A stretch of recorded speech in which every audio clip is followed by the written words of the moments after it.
क्या आपने कभी सोचा है कि हफ्तों की डाइटिंग के बाद जब आप सुबह उठें तो पता चले कि फैट कम होने की बजाय आपका मसल ज़्यादा ज़ाया हो गया है? सुने तो अजीब लगता है, लेकिन ये आजकल बहुत लोगों के साथ हो रहा है और मैं यहाँ इसीलिए हूँ ताकि ये आपके साथ ना हो। सब कहते हैं कि आप स्पॉट रिड्यूस नहीं कर सकते।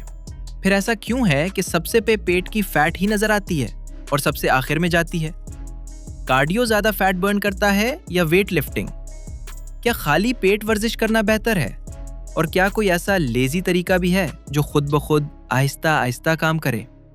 आज की इस वीडियो में मैंने इंटरनेट पर सबसे ज़्यादा पूछे जाने वाले फैट लॉस सवालात इकट्ठे किए हैं ताकि आपको समझा सकूं कि असल में फैट बर्न कैसे होती है और आप सबसे तेज़ तरीके से फैट कैसे बर्न कर सकते हैं ताकि आपका वक्त, एनर्जी और पैसा मैजिक क्रीम्स या फैट मेल्टिंग बेल्ट्स जैसी चीज़ों पर ज़ाया ना हो।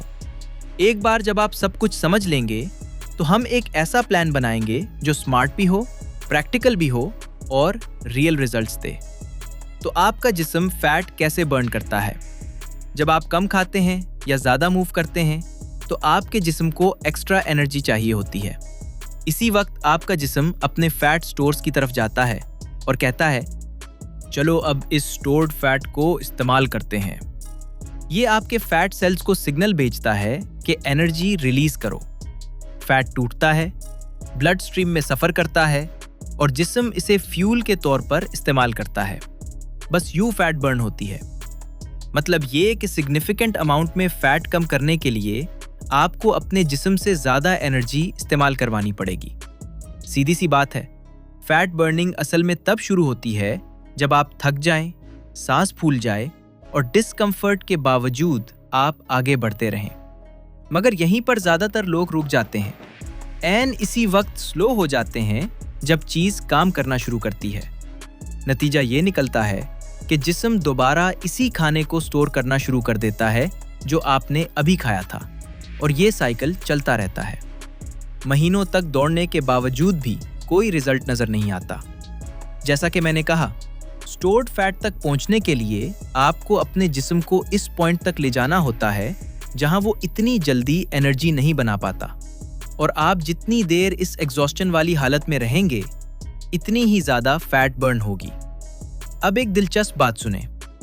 इस हालत में जो सांस आप बाहर निकालते हैं वो दरअसल बर्न्ड फैट ही है। जी हाँ, एक बार फैट टूटकर बर्न हो जाए तो ये कार्बन डाइऑक्साइड की सूरत में सांस के जरिए और पानी की सूरत में पसीने, सांस और यूरिन के जरिए जिस्म से बाहर निकलती है। मगर एक बात का ख्याल रखें, ये प्रोसेस जितनी आसान लगती है, अक्सर आपका जिस्म इसे गलत तरीके से करता है और फैट की बजाय मसल बर्न करना शुरू कर देता है। ये मैं थोड़ी देर में एक्सप्लेन करूंगा। पहले ये बात कर लेते हैं कि हम अपनी मर्जी की जगह से फैट क्यों नहीं घटा पाते। सब कहते हैं स्पॉट रिडक्शन मुमकिन नहीं, फिर पेट की फैट ही सबसे पहले क्यों आती है और सबसे आखिर में क्यों जाती है? इसका जवाब इस बात में छुपा है कि आपका जिस्म फैट कहाँ स्टोर करे और कहाँ से बर्न करे, ये कैसे डिसाइड करता है।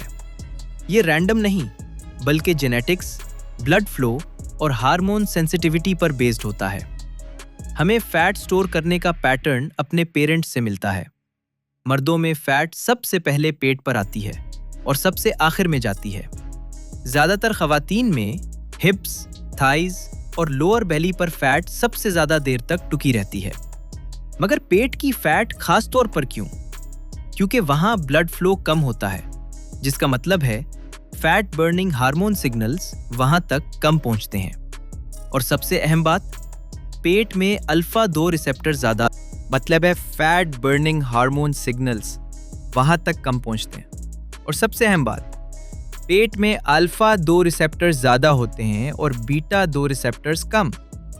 ये रिसेप्टर्स एक गेट कीपर की तरह काम करते हैं। जब फैट बर्निंग हार्मोन्स पहुंचकर एनर्जी की ज़रूरत का सिग्नल देते हैं तो बीटा 2 रिसेप्टर्स फ़ौरन रिस्पॉन्ड करते हैं और वॉल्ट खोलकर फ्यूल रिलीज कर देते हैं।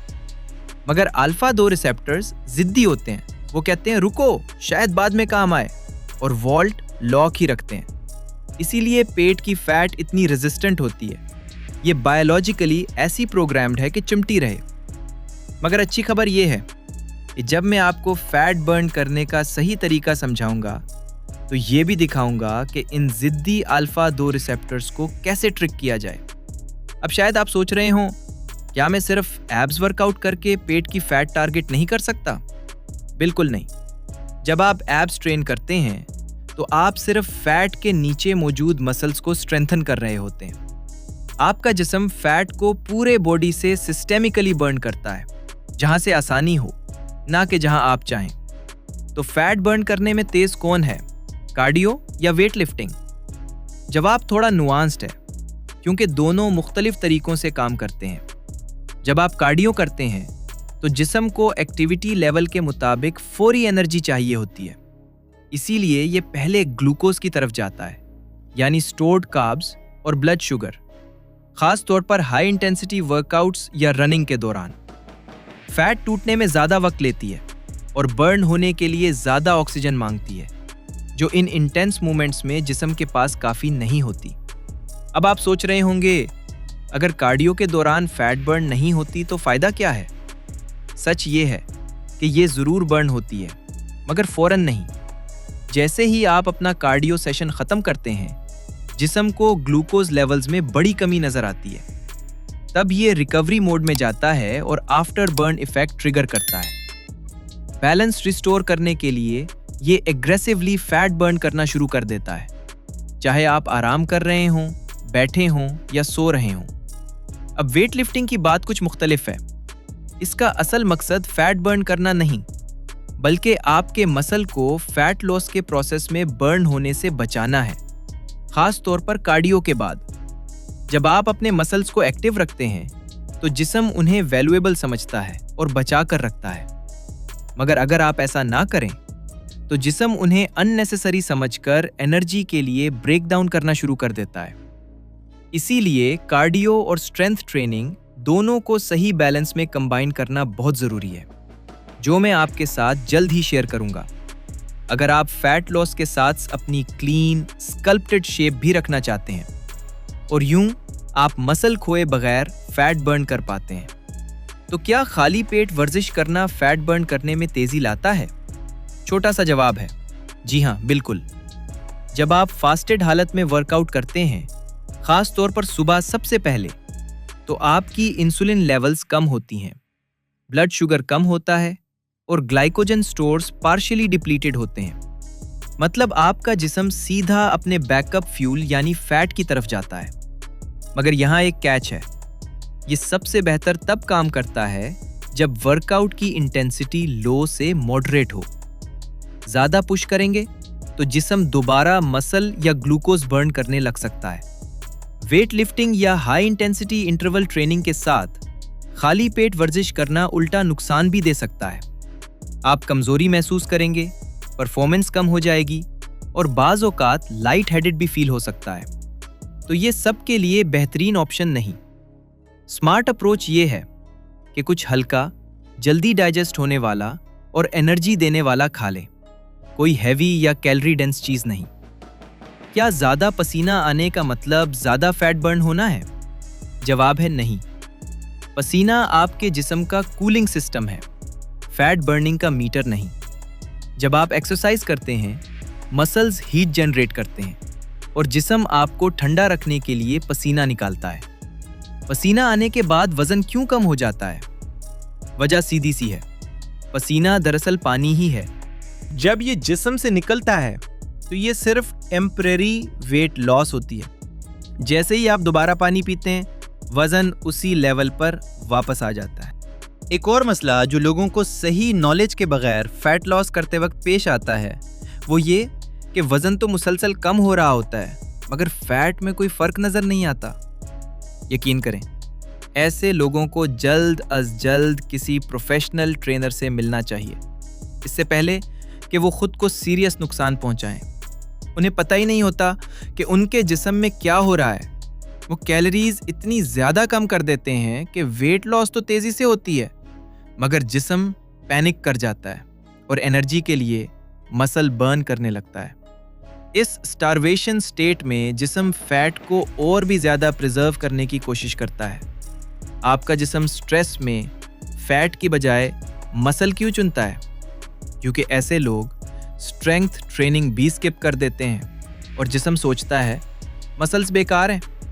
इसके अलावा मसल्स मेटाबॉलिकली एक्सपेंसिव होते हैं। जब जिस्म स्टार्विंग हो तो ये कहता है चलो मसल से छुटकारा पाते हैं, ये एक्सपेंसिव भी है और हम कोई हैवी चीज़ उठा भी नहीं रहे।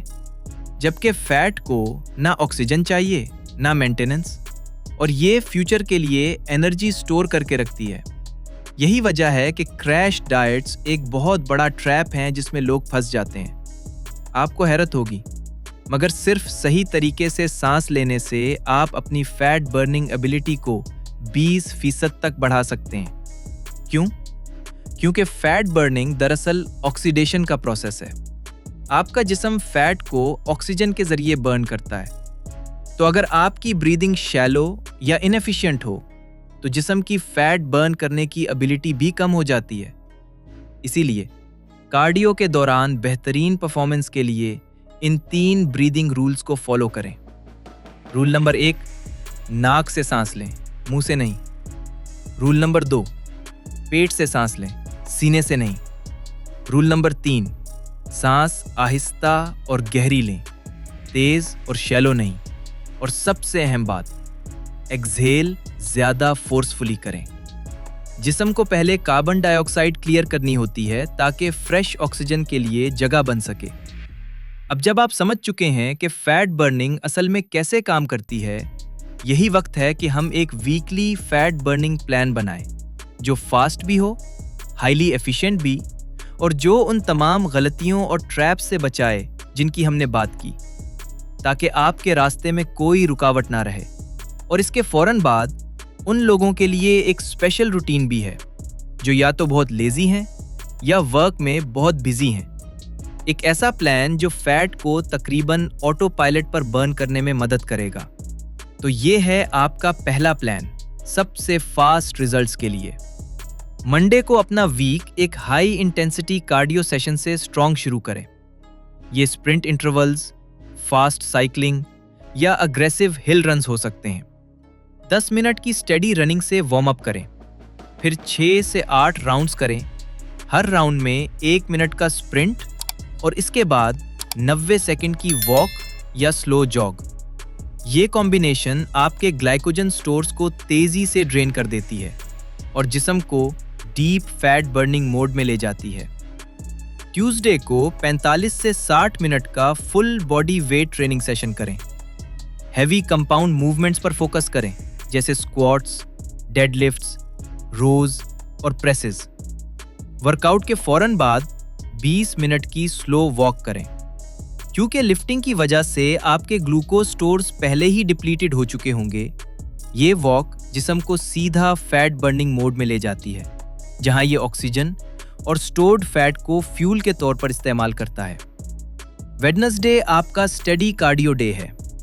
कोई एक्टिविटी चुने, जैसे साइकिलिंग, जॉगिंग या ट्रेडमिल पर ब्रिस्क वॉक। इसे 45 से 60 मिनट तक कंटिन्यू करें। नॉर्मल पेस से शुरू करें, मगर आखिरी 15 से 20 मिनट में बगैर रुके अपनी पेस कम कर दें, चाहे आप थक भी जाएं। यही वो विंडो है जब जिस्म सीधा फैट स्टोर से एनर्जी लेना शुरू करता है। थर्सडे को अपने जिस्म को एक्टिव रिकवरी के साथ ब्रेक दें। ये कैलोरीज बर्न करने के बारे में नहीं, बल्कि ब्लड फ्लो रिस्टोर करने और ऑक्सीजनेशन इंप्रूव करने के बारे में है। हल्की वॉक या इजी बाइक राइड करें, रिलैक्स्ड नेचुरल ब्रीदिंग पर फोकस करें और अपने जिस्म को बगैर किसी स्ट्रेस के रीसेट होने दें। फ्राइडे में एक और वेट ट्रेनिंग सेशन है। इस बार अपने अपर या लोअर बॉडी पर फोकस करें, अपने वर्कआउट स्प्लिट के मुताबिक, और पहले की तरह इसके बाद 20 से 25 मिनट की लाइट कार्डियो सेशन करें। सैटरडे आपका लॉन्ग ड्यूरेशन कार्डियो डे है। 60 से 75 मिनट की जॉगिंग, साइकिलिंग या ब्रिस्क वॉकिंग का टारगेट रखें। यहाँ सबसे अहम चीज़ आखिरी स्ट्रेच है। आखिरी 30 मिनट में चाहे आपकी पेस स्लो भी हो जाए, तभी ज़्यादातर फैट बर्निंग होती है। स्लो, स्टेडी मूवमेंट और नेचुरल ब्रीदिंग पर कायम रहें। इस पॉइंट पर आपका जिस्म कार्ब्स की बजाय फैट पर चल रहा होता है। संडे आपका रेस्ट डे है। आप फुल रेस्ट ले सकते हैं या 15 से 20 मिनट की जेंटल वॉक कर सकते हैं, जो सिर्फ रिकवरी, डीप ब्रीदिंग और मेंटल क्लैरिटी के लिए हो। कोई पुशिंग नहीं, कोई गोल्स नहीं, बस हल्की मूवमेंट अगर आपका दिल चाहे। अब आती है एक बहुत अहम बात, क्या खाना है। अगर आपने ये सही कर लिया तो फैट लॉस के रिजल्ट्स डबल कर सकते हैं। पहली बात, हाई प्रोटीन फूड्स खाएं ताकि आपके मसल्स प्रोटेक्ट रहें और मेटाबॉलिज्म हाई रहे। दूसरी बात, फाइबर इंटेक बढ़ाएं। ये क्रेविंग्स कम करने और डाइजेशन इंप्रूव करने में मदद देता है। तीसरी बात, कैलोरिक डेफिसिट में रहें ताकि जिस्म फैट को अपना प्राइमरी फ्यूल सोर्स बनाए। और ये मत भूलें कि रोज़ाना 3 से 4 लीटर पानी ज़रूर पिएं। अब एक नॉन नेगोशिएबल रूल, शुगर और प्रोसेस्ड जंक से हर कीमत पर बचें। सिर्फ 5 मिनट की शुगरी इंडल्जेंस आपकी 2 दिन की क्लीन एफर्ट ज़ाया कर सकती है। और आखिर में स्लीप। रोज़ाना कम से कम 7 से 8 घंटे सोना ज़रूरी है, कोई कॉम्प्रोमाइज़ नहीं। सही स्लीप के बगैर फैट लॉस तकरीबन इम्पॉसिबल हो जाती है। अब बात करते हैं उन लोगों की जो वर्क में बहुत बिजी हैं या फास्ट रिजल्ट्स की तलाश में नहीं। ये मेथड तकरीबन पूरा ऑटो पायलट पर चलता है। इंटेंस एफर्ट के जरिए फैट लॉस चेस करने की बजाय हम आपके पूरे सिस्टम के काम करने के तरीके को 3 सिंपल फेजेस में डेली हैबिट्स अपडेट करके बदलते हैं। फेज 1, हल्की मूवमेंट। हर मील के बाद जेंटल मूवमेंट ऐड करें। बस 10 से 15 मिनट की वॉक करते हुए फ़ोन कॉल्स अटेंड करें। अपने छोटे काम खुद करें, जैसे सफाई, पोछा लगाना या लाइट गार्डनिंग। और एलिवेटर की बजाय हमेशा स्टेयर्स इस्तेमाल करें।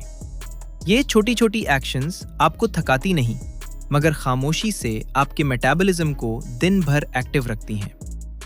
फेज 2, स्मार्टली खाना। आहिस्ता खाएं। हर मील के लिए कम से कम 15 से 20 मिनट लें। जब आप तकरीबन इसी फीसद फुल महसूस करें तो खाना बंद कर दें। यकीनी बनाएं कि हर मील में कुछ प्रोटीन ज़रूर हो, और जब मुमकिन हो रिफाइंड कार्ब्स की जगह होल ग्रेन्स लें। Phase 3, deep sleep. हर रात पूरी और रेस्टफुल स्लीप लेने का टारगेट रखें। यकीनी बनाएं कि आपका बेडरूम कूल, डार्क और डिस्ट्रैक्शन से पाक हो। अब सच सुने, ये प्लान वक्त लेता है, मगर सबसे अच्छी बात यह है कि ये आपकी माइंडसेट को रीवायर कर देता है। और एक बार ऐसा हो गया तो आप दोबारा कभी अनहेल्दी पैटर्न्स में वापस नहीं जाएंगे।